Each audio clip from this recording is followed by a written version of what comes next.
Hi everyone, welcome to our channel Journey to Freedom, and my name is Shishir Nigam. Today I'll be sharing with you why I spent $500,000 on Facebook in the year of 2019. Why I did that, why I had to have an investment mentality to be able to do that, and how I was able to manage my cash flows to be able to spend that kind of money on Facebook. So make sure you stay till the end to catch all the nuggets. And if you're liking what you're hearing, make sure to subscribe to our channel. All right, let's get going. So starting into our presentation, why I gave $500,000 to Facebook in 2019.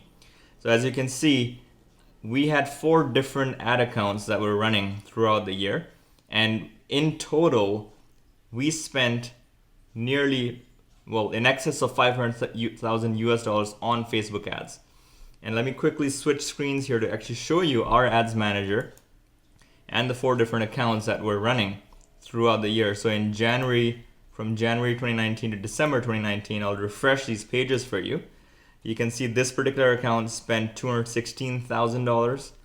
The second account here spent $60,000. This third account here spent $140,000. And the fifth account here spent $100,000.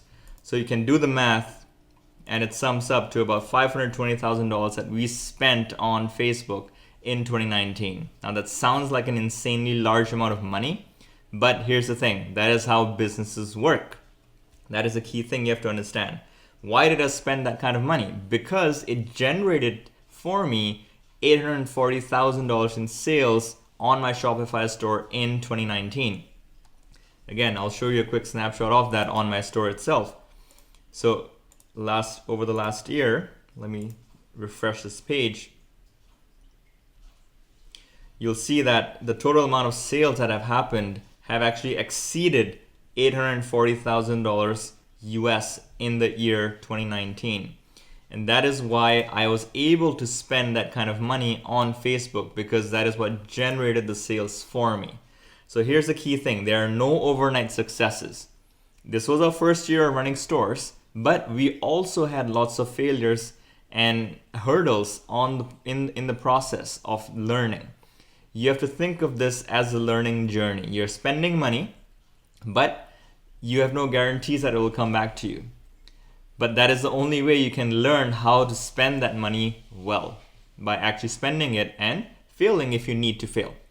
So like I said, there are no overnight successes. You always have to build on your failures and your lessons to reach the point of success. Now, what is an investment mentality?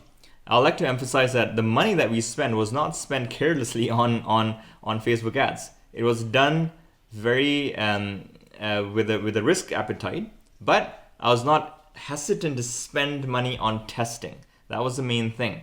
In the dropshipping world, the main thing is that you have to be willing to spend money on testing. And I was not hesitant to do that. But I also did not look for returns immediately. The way you have to look at it is you are almost paying a tuition fee for all the lessons that you're about to learn. Think of it as a college or a university. When you go to university, you pay X amount of dollars for tuition per year, and you will not be earning anything until you graduate 3 or 4 years after your degree is done. So that is where you postpone your gratification. You pay the tuition fee to learn something so that you're capable of earning something later on. Exactly the same way in this business, in Shopify and dropshipping, you have to look at it the same way. The money that you're investing in testing and in the failure process is the tuition fee that you have to pay to get the keys to success. Main thing is you have to have clear, quantifiable cutoffs on when you will stop your testing on certain products. You cannot get emotionally attached to the product that you're testing and just hope that it will work for you. You cannot do that. You have to have very clear cutoffs and budgets on how much you're willing to spend. A logical amount, not $5 or $10, but have a budget of maybe $100 or $200 to successfully test a product before you decide to call it a day or not. So have quantifiable limits. And same thing, be willing to increase that risk taking if you see the signs that a product is working for you. That's where you have to understand the metrics very carefully. If something is working, then you should not hesitate to increase the budget that you're allocating to it. It doesn't mean that you're suddenly risking $2,000 overnight when yesterday you were only doing $20 budgets. No, you'll increase the 20 to 40 maybe. You'll maybe increase the 40 to 100. And slowly, as long as you continue to see a positive return on the money that you're spending, that is when you continue to scale up. So the money that you're spending is spent very wisely and with a very clear risk management strategy in place. Coming to cash flow. So when you look at it as a big sum, 500,000 seems like a very large amount. And yeah, I didn't have that kind of cash lying around to be invested into Facebook. I'm also, me and my wife, we're both working couples, and we're just normal people. We didn't have that kind of money lying around. But how does the cash flow work in Shopify and in the dropshipping world? The key thing is we started our venture with just about $2,000 in equity investments, right? But we were able to invest that and grow subsequently from there. So the way that our cash flows are working, our revenues go to PayPal and Stripe, and both of those are our payment providers, right? So the money on PayPal usually is available immediately to us, while Stripe transfers it to our bank in 3 to 7 business days. So both of those have varying timelines. Then we have a US dollar credit card that we utilize for our Facebook expenses. And that's what gives us 30 days to pay off that Facebook expenditure that's being incurred. Now, the key thing is I don't let it roll over to the next billing cycle. I don't want to incur interest charges at the credit card interest rate. So I make sure I pay off my credit card entirely by the end of the billing cycle, by every billing cycle. So that money from the charges for Facebook ads is being charged to my credit cards. My supplier is being paid for the cost of goods through PayPal. So that's not an issue because that's where a lot of my revenues are also coming in.